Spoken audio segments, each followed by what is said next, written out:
Nah, mari kita mulai dengan siapa itu orang tua baptis. Orang tua baptis kita perlukan jika anak yang akan kita baptis itu oleh karena alasan dan kondisi tertentu orang tua langsungnya tidak ada. Entah papanya, entah mamanya, apakah pergi meninggalkan, atau pergi dan membiarkan, ataukah juga sudah meninggal dunia. Maka ketika anak itu mau dibaptis, dia membutuhkan orang tua baptis.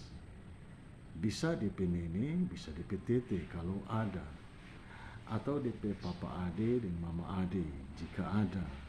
Pokoknya siapa yang berkenan menjadikan dirinya orang tua baptis, silahkan. Dan untuk menjadikan seseorang menjadi orang tua baptis, itu diselenggarakan dalam satu tata kebaktian. Jadi dia perlu ritus ibadah kebaktian untuk menjadi orang tua baptis. Nah, itu tentang orang tua baptis. Yang kedua tentang orang tua rohani. Kalau saya mengerti orang tua rohani itu ada dua. Yang pertama, orang tua itu secara fisik masih ada, lalu kemudian seorang anak bersama kedua orang tuanya berjumpa, bertemu, berdiskusi, dan menjadikan kedua orang tua tadi sebagai orang tua rohani dari anak mereka.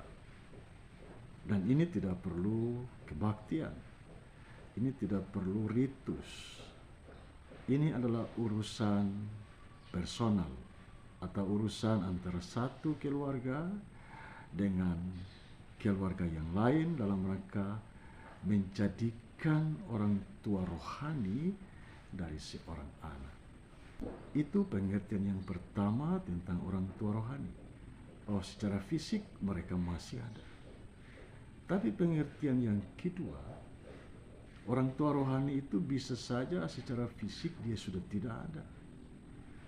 Dia sudah pulang ke rumah Bapa, tetapi karena berbagai kebijaksanaan yang dimilikinya selama hidup, mungkin saja dia meninggalkan sejumlah tulisan-tulisan tertentu, dan kita yang masih hidup membaca tulisannya atau mendengar ceritanya tentang kebijaksanaannya, lalu kita menjadikan dia yang sudah tidak ada secara fisik menjadi orang tua rohani kita, sehingga kita berpedoman pada setiap nasihat-nasihatnya walaupun dia sudah tidak ada.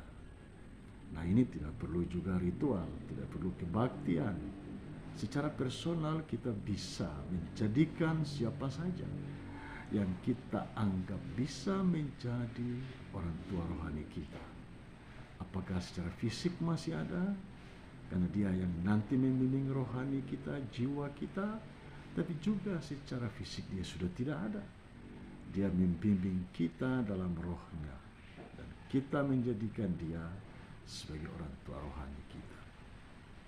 Nah, sekali lagi yang ini tidak perlu ibadah, tidak perlu liturgi. Yang berikut tentang saksi baptis. Nah, ini diperlukan oleh karena memang tugas utamanya adalah memberi kesaksian tentang sakramen baptis. Seperti yang saya jelaskan pada video tadi pagi. Jadi ada beberapa tugas penting dari saksi baptis yang harus dilakukan saat menjadi saksi baptis terhadap seorang anak. Karena dia punya tugas bersaksi tentang sakramen baptis, dia harus mengerti sakramen baptis itu dan tanggung jawabnya sebagai seorang saksi baptis. Maka dia pertama-tama harus seasas dengan anak yang mau dibaptis. Demikian juga tadi orang tua baptis juga harus begitu, harus seasas, sehingga dia bisa menjadi pembimbing bagi anak yang dibaptis. Untuk orang tua rohani silahkan, tapi saya menyarankan kalau bisa juga yang seasas dengan asas gereja kita, sehingga kita bertumbuh dalam rohani yang seasas.